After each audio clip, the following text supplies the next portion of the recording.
Hi രാവിലെ എണീറ്റ് കുളിച്ച് സുന്ദരനായിട്ട് ഭക്ഷണം കഴിക്കാനിരുന്നു. ഇന്ന് നമ്മളെ ദേശീയ ഭക്ഷണമായ ദോശ തന്നെയായിരുന്നു. പക്ഷെ ചിക്കൻ കറിയും ചട്നി ഉണ്ടായിരുന്നു. അത് കഴിഞ്ഞ് പാത്രം പോരെ നമ്മൾ നേരെ ബാഗ് കൊടുത്ത് പുറത്തേക്ക് ഇറങ്ങി. ഇനി നമ്മളെല്ലാവരും കൂടെ ഒരു യാത്ര പോവാണ്. കോർഫക്കാനിക്കാണ് പോണത്. അവിടെ എന്താ ഉള്ളതെന്നൊന്നും എനിക്ക് അറിയില്ല. അവിടെ പോയിട്ട് തന്നെ നോക്കണം. വണ്ടി കയറി പിന്നെ കൂടുതൽ സംസാരമല്ലോ. അപ്പോൾ ഞങ്ങൾ സംസാരിച്ച് അങ്ങനെ നേരെ പോയി. കുറച്ചങ്ങോട്ട് എത്തിയപ്പോഴേക്കും നമുക്ക് വിശക്കാൻ തുടങ്ങി. അപ്പോൾ ഒന്നും നോക്കിയില്ല, ആദ്യം കണ്ട മന്തി കടലോട് കയറി. അവിടെ നമ്മുടെ മജിലി സെറ്റപ്പ് പറഞ്ഞു. സംഭവം ഫാമിലി ആയിട്ട് ഇരിക്കാൻ ഭയങ്കര രസമാണ്. പക്ഷേ ചെക്കന്മാർക്ക് മുമ്പ് ശ്രദ്ധിക്കേണ്ട വട്ടത്തിലിരുത്തി ഊക്കിട്ടു. അങ്ങനെ ഞങ്ങൾ ഓർഡർ ചെയ്ത് ഓരോന്നായിട്ട് വന്നുകൊണ്ടിരുന്നു. ആദ്യം സൂപ്പ് വന്നു, സാലഡ് വന്നു. അപ്പോൾ ഞങ്ങൾ എന്ത് ചെയ്തു, അതിരുന്ന് അങ്ങോട്ട് കഴിച്ചു. അപ്പോഴാണ് നമ്മളെ കഥാനായകനായിട്ടുള്ള മന്തി വന്നത്. പിന്നെ ഒന്നും നോക്കില്ല, സൂപ്പൊക്കെ സൈഡിൽ വെച്ച് നമ്മൾ മന്തി കഴിക്കാൻ തുടങ്ങി. സത്യം പറഞ്ഞാൽ എൻ്റെ ജീവിതത്തിൽ ഇത്രയ്ക്ക് നല്ലൊരു മന്തി റൈസ് ഞാൻ ആദ്യമായിട്ട് കഴിക്കുന്നത്. കാരണം എന്തൊരു സോഫ്റ്റ് ആണ് അതെന്ന് അറിയോ. കാരണം അത്യാവശ്യത്തിന് അവിടെ നിന്ന് കഴിച്ചിട്ടുണ്ട്. പക്ഷെ അത്രയും കഴിച്ചിട്ട് പോലും നമുക്ക് അത് കഴിച്ചു എന്നുള്ളൊരു ബുദ്ധിമുട്ടോ അങ്ങനത്തെ ഒന്നും ഫീൽ ചെയ്തില്ല. കാരണം സാധാരണ നമ്മൾ മന്തി കഴിച്ചാൽ മലമ്പാമ്പ് ഇര ഒഴുകിയ പോലെയാവും. പക്ഷെ ഇത് അങ്ങനെ ഒന്നും തോന്നിയില്ല. പിന്നെ നമ്മൾ വണ്ടി നേരെ വിട്ടത് കോർഫക്കാനിക്ക. അതിൻ്റെ ഇടയ്ക്ക് കുറേ ടണലും മണലും മലയുണ്ടായിരുന്നു. അതൊക്കെ കഴിഞ്ഞ് നമ്മളെ സ്ഥലത്തെത്തി. എന്നിട്ട് പിന്നെ ഞാൻ മുന്നിലാണ് നടന്നത്. അപ്പം ഇന്ത്യയുടെ ബാക്ക് നല്ല പാട്ട് പാടണം.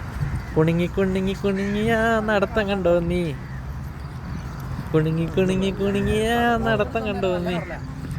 ഇതാണ് ഇവിടുത്തെ മെയിൻ സംഭവം. ബീച്ച്, കിടിലം ബീച്ച്, നല്ല നീല വെള്ളം. ഇവിടെയാണ് കുറെ ആക്ടിവിറ്റീസ് നടക്കുന്നുണ്ട്. അതൊക്കെ കണ്ട് നമ്മളെ ബീച്ചിന്റെ അടുത്ത് ബായ് പറ നമ്മൾ അവിടെ നേരെ പോകുന്നു. നേരെ പോകുന്ന വേറെ എവിടെയൊക്കെ നമ്മളെ ഗ്ലോബൽ വില്ലേജിക്കാണ്. ചെക്കനാണെന്നുണ്ടെങ്കിൽ ഫുള്ള് മടി, അവനെ എടുത്ത് കിടക്കണം. അപ്പൊ പിന്നെ നമ്മൾ നേരെ ടിക്കറ്റ് എടുക്കാൻ പോയി. ഫ്രൈഡേ സാറ്റർഡേ 30, ബാക്കിയുള്ള ദിവസമൊക്കെ 25 ദിവസമാണ് ടിക്കറ്റിന് ഉള്ളത്. പക്ഷെ അതൊന്നും കൊടുക്കാണ്ട് കയറുള്ള ഐറ്റംസ് നമ്മൾ കണ്ടുപിടിച്ചു. അത് നമ്മൾ അടുത്ത ദിവസം പരീക്ഷിക്കും. പിന്നെ അങ്ങോട്ട് ഒരു ദേശാടനം നടന്നു. ഓരോ രാജ്യത്തു നിന്ന് മറ്റേ രാജ്യത്തേക്ക് ഇങ്ങനെ പാറി പറന്ന് നടന്നു നമ്മൾ. അങ്ങനെ നടക്കുമ്പോഴാണ് പാകിസ്ഥാൻ കണ്ടപ്പോൾ ഒന്ന് നോക്കി നമ്മൾ പാകിസ്ഥാന് കേട്ട് അവിടെ നിന്ന് ഒരു മാലയും വാങ്ങി. അപ്പോഴേക്ക് നമുക്ക് വിശക്കാൻ തുടങ്ങി. അപ്പോൾ നമ്മൾ നേരെ പോയിട്ട് ഒരു ബോസ്നിയൻ കബാബും വാങ്ങി, അതേപോലെ തന്നെ ഷവർമയും വാങ്ങി. എന്നിട്ട് പിന്നെ അതും കഴിച്ചിട്ട് ചെക്കനെ കുറച്ച് നേരം വണ്ടിയിൽ കളിപ്പിച്ചു. അപ്പം നമ്മുടെ നാട്ടിൽ വിഷുവിന് പൊട്ടിക്കണമല്ലോ, ഇവിടെ ഗ്ലോബൽ വില്ലേജിൽ പടക്കം പൊട്ടിക്കണം. അത് കഴിഞ്ഞ് പിന്നെ കുറച്ച് നേരം സ്റ്റേജിലത്തെ പരിപാടി. പിന്നെ നമ്മൾ നേരെ കാർ സ്റ്റണ്ട് കാണാനാണ് പോയത്. കാരണം ഗച്ചുവിന് കാർ എന്ന് പറഞ്ഞാൽ ഭയങ്കര ഇഷ്ടം. ഓനെ കൊണ്ടായിട്ട് കാർ കാണിക്കാൻ വിചാരിച്ചു. ചെക്കനാണെങ്കിൽ കണ്ടപ്പോൾ തന്നെ ഇഷ്ടമായി. കാരണം കാർ കൊണ്ട് ഐറ്റംസ് കാണിക്കണം, ബൈക്ക് കൊണ്ട് ഐറ്റംസ് കാണിക്കണം, ഒക്കെ ഭയങ്കര ഇഷ്ടം. പിന്നെ അവിടുത്തെ ഫുള്ള് പരിപാടി കണ്ടെന്നിട്ട് ഞങ്ങൾ അവിടെ നേരെ വീട്ടിലേക്ക് പോകുന്നു. അപ്പോൾ ശരി, ബൈ ബൈ.